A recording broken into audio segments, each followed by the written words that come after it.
السلام علیکم دوستوں ہمارے ادارے کس طرح کے گھٹیا کام کر رہے ہیں. کبھی لوگوں کی ویڈیو بنا رہے ہیں، کبھی لوگوں کے بچوں کو اغوا کر رہے ہیں. محترم عدالتیں انہی اداروں کو روکنے کی بجائے ان کا ساتھ دے رہی ہیں، ان کی حوصلہ افزائی کر رہی ہیں، چوروں اور ڈاکوؤں کی گود میں جا کر بیٹھ رہی ہیں. یہ ہماری عدالتوں کا کام ہے. آپ یہ ویڈیو سنیں اور پھر بات کرتے ہیں. تقریباً پوری اسلام آباد ہائی کورٹ نے بہت ہی سنگین الزامات پر مبنی یہ 12 صفحات پر خط سپریم کورٹ کے جج صاحبان کو، سپریم جوڈیشل کونسل کو لکھا.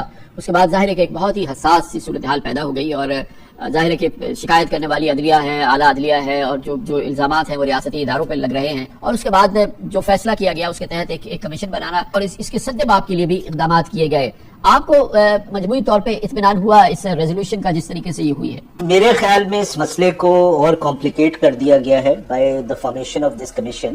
اور یہ سمجھنے کے لیے کہ یہ کیوں کمپلیکیٹ ہو گیا، یہ سمجھنا ضروری ہے کہ اس لیٹر میں اسلام آباد ہائی کورٹ کے ججز نے کیا ریکویسٹ کی تھی. اس کو بڑا مس انڈرسٹینڈ کیا گیا.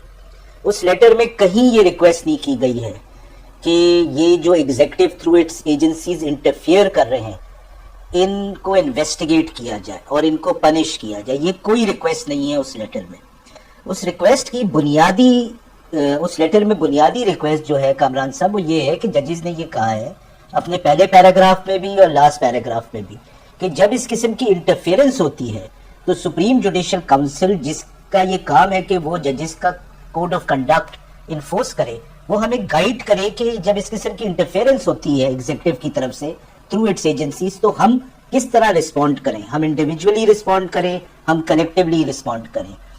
تو مجھے یہ لگتا ہے کہ وہ لیٹر صحیح طرح پڑھے بغیر کہ اس میں کیا ریکویسٹ کی جا رہی تھی، یہ اس کو بالکل ہی ایک الگ طرف لے جایا گیا. میں دوبارہ کہوں گا آپ لیٹر پڑھیں. اس لیٹر میں کہیں یہ نہیں ریکویسٹ کی گئی ہے اسلام آباد ہائی کورٹ کے ججز کی طرف سے کہ آپ ایجنسیز کا رول انویسٹیگیٹ کریں. دوسری جو کنفیوژن ارائز ہو رہی ہے وہ یہ ارائز ہو رہی ہے کہ جیسے آپ نے بالکل صحیح کہا کہ پہلے ایک فل کورٹ میٹنگ ہوئی، اس میں میجورٹی ممبرز نے یہ کہا، سب نے یہ نہیں کہا کہ آپ پرائم منسٹر سے مل لیں اور دیکھیں کہ وہ کیا سجیسٹ کر رہے ہیں.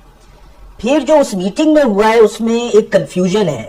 جو سپریم کورٹ کا پریس ریلیز ہے وہ یہ کہیں نہیں کہتا کہ چیف جسٹس صاحب اور جو سینئر پیونی جج تھے جسٹس منصور علی شاہ صاحب نے یہ اگری کیا تھا پرائم منسٹر کے ساتھ کہ آپ ایک انکوائری کمیشن بنا دیں ہیڈڈ بائی ریٹائرڈ جج، جبکہ لا منسٹر یہ کہہ رہے ہیں کہ انہوں نے اگری کیا تھا. پریس ریلیز میں اس قسم کا کوئی اگریمنٹ نہیں. اب بنیادی طور پہ اسلام آباد ہائی کورٹ کے جو لیٹر تھا 6 ججز کا، انہوں نے 3 ایشوز ریز کیے تھے. ایک تو انہوں نے گائیڈنس مانگی تھی سپریم جوڈیشل کونسل سے. دوسری جو بات ہے وہ یہ ہے کہ سیڈلی اس میں انہوں نے ڈس سیٹسفیکشن شو کی ہے against the leadership of the chief justice of the Islamabad high court. اور پھر انہوں نے انسٹنسز کوٹ کیے ہیں کس طریقے سے ایگزیکٹو تھرو اٹس ایجنسی جو ہے وہ یہ انٹرفیئر کر رہا ہے. اور پھر انہوں نے ایک سجیشن دیا ہے کہ اس معاملے کو کس طرح حل کیا جائے کہ سارے سپیریئر کورٹ ججز کا کنونشن بلا کے پھر سپریم جوڈیشل کونسل یا سپریم کورٹ اس میں ہم یہ گائیڈنس دیں کہ جب اس قسم کی executive interference in the future ہو تو ہم کیا کریں گے. اب یہ جو کمیشن ہے یہ اس کا حل کیوں نہیں ہو سکتا کامران صاحب، یہ بات سمجھنی بہت امپورٹنٹ ہے. اس لیے کیونکہ دیکھیے کمیشن اگر انویسٹیگیٹ کرتا ہے جو اسلام آباد ہائی کورٹ کے لیٹر میں انسٹنسز ہیں، وہ انسٹنسز ہیں جب انہوں نے بتایا کہ ایجنسیز نے allegedly انٹرفیئر کیا ہے، وہ ہیں انسٹنسز فرام اپریل 2023 ٹو جولائی 2023.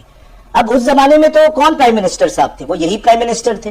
اس زمانے میں لا منسٹر کون تھے؟ یہی لا منسٹر تھے.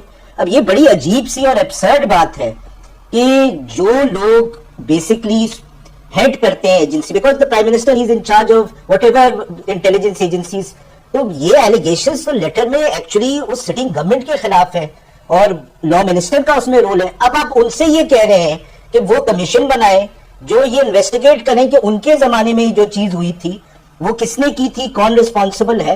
تو اس پہ تو صرف میر تک میر کا وہ شعر ہی یاد آتا ہے انسان کو، میر کیا سادہ ہے بیمار ہوئے جس کے سبب اسی اتار کے لونڈے سے دوا لیتے ہیں. میرا نہیں خیال کہ ان 6 ججز کو قاضی فائز عیسیٰ کی عدالت کوئی انصاف دے پائے گی، کیونکہ ان 6 ججز کی الزامات کی زد میں قاضی فائز عیسیٰ صاحب بھی آ رہے ہیں. 6 ججز انڈائریکٹلی الزام لگا رہے تھے کیونکہ ان 6 ججز نے جو فیصلے دیے دباؤ میں آ کر اپنے گھر کی بیڈ رومز کی ویڈیو کی وجہ سے، اس کا بینیفیشری سیدھا شہباز شریف ہے،